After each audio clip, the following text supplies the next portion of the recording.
Hello. It's June 3rd, 2021.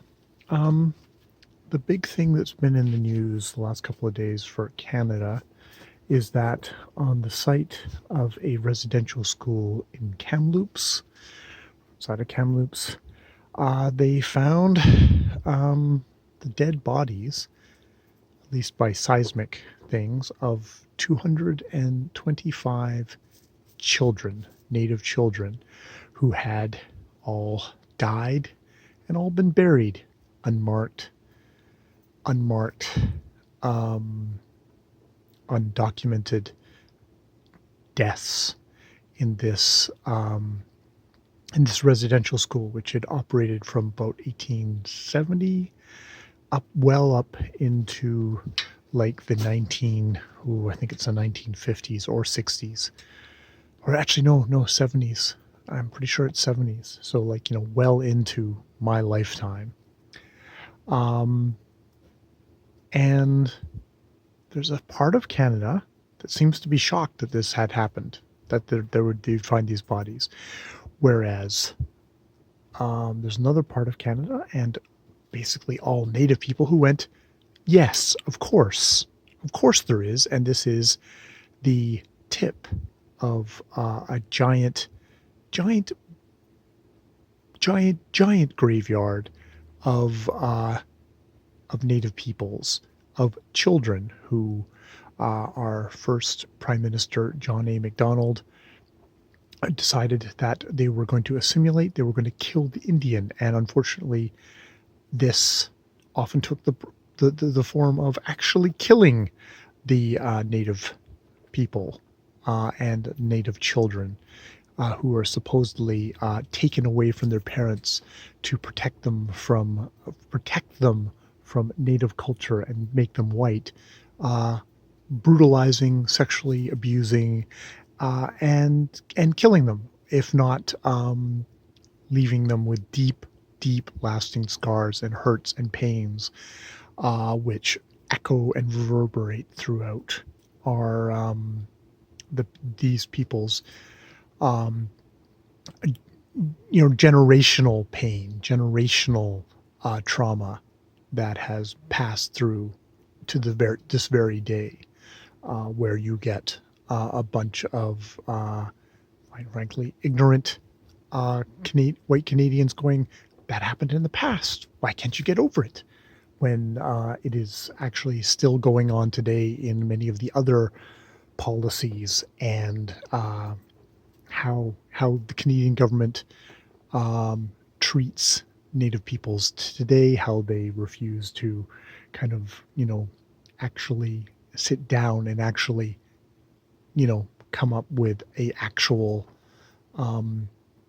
relationship with these people today. We are still overwhelmingly in power, and every once in a while, when we feel like it, we throw a bone, or are forced through multiple, like, decade-long court cases to come to settlements that sometimes are still not even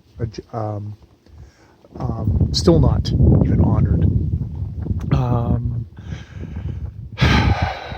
And I'm talking about this on my private channel because I'm a white settler.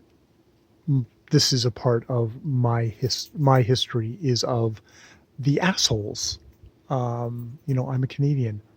My first Prime Minister was John A. Macdonald, the architect of what became our Canada's shame of how we treat Native peoples in this country, that we've overlaid, stomped on over theirs. It's the most brutal might makes right kind of philosophy, which, yes, has happened. But we like to try and pretend in our polite, holier than fucking thou way that we are somehow different than all the other assholes in history who have butchered, killed, ethnically cleansed areas, that we are somehow different.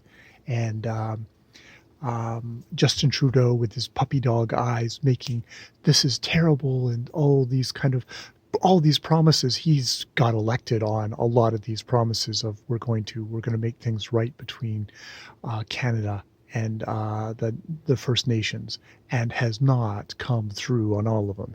This is ways to get elected, of making himself look good and liberal, and that, and then immediately ignoring this stuff and acting surprised,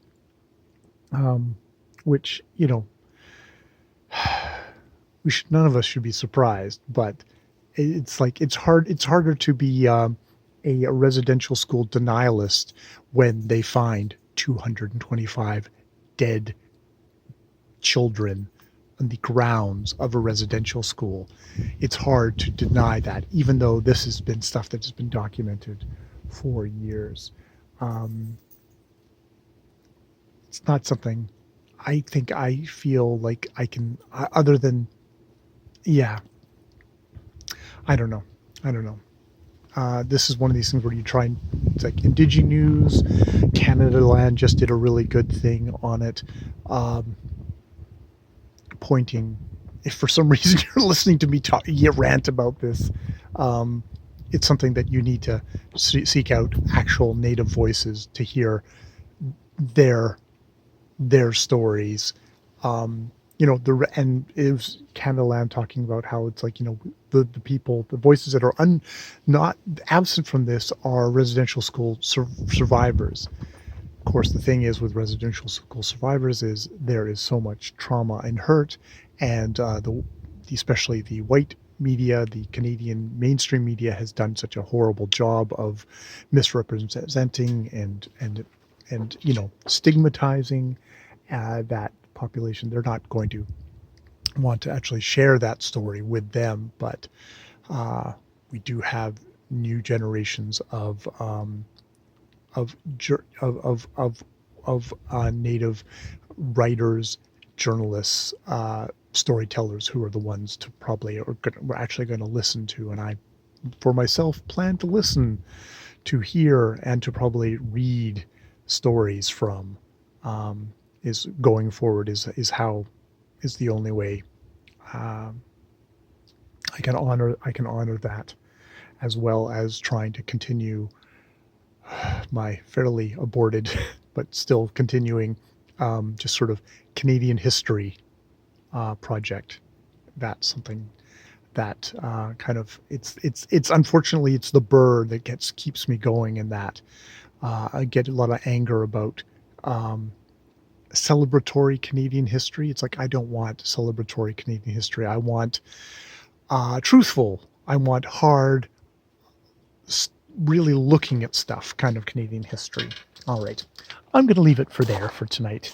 More videos later.